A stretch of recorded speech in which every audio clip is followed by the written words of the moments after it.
From the first trailer until the release of Gladiator II, one thing stands out as the main difference between Ridley Scott's successful sequel and his original Gladiator movie. There is not only one, but two Roman emperors. Twins Caracalla, Fred Heckinger, and Geta, Joseph Quinn, rule together as co-emperors who, despite their hedonistic parties and many gladiatorial games at the Colosseum, aren't exactly loved by the people. But how much of it is actually true according to history, though?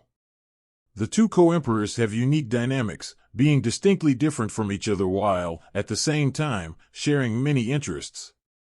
Geta is the political mind of the duo, whose over-the-top shenanigans keep the people entertained, and he and his brother stable on the throne. Caracalla, on the other hand, seems crazier and quieter, hiding his jealousy of his brother and even claiming Geta tried to suffocate him in the womb. Both of them love gladiator fights, but, in reality, they weren't twins. Caracalla and Geta were both sons of Emperor Septimius Severus, who was able to pacify the empire after a period of growing instability that followed Commodus Joaquin Phoenix's death. Severus also planned to make stability his lasting legacy by making both his sons his co-emperors before they shared the throne, thus starting the Severan dynasty.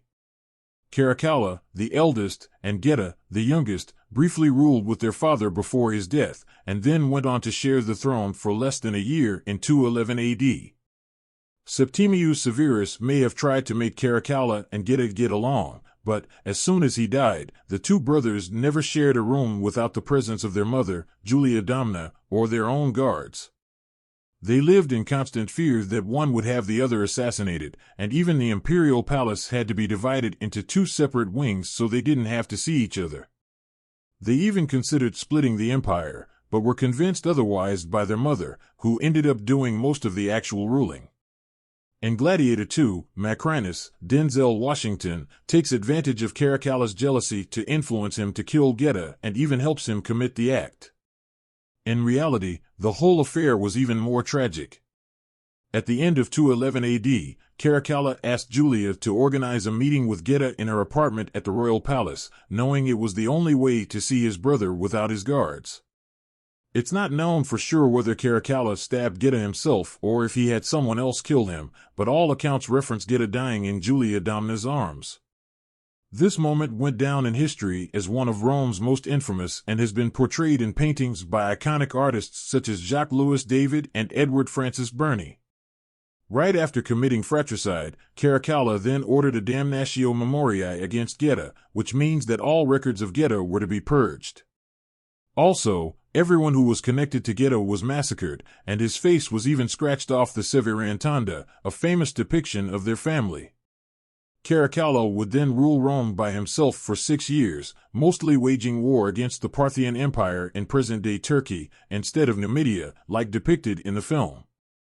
While Caracalla was away, Macrinus became a well-known politician, and rumors of a prophecy describing the way he would depose the emperor started going around.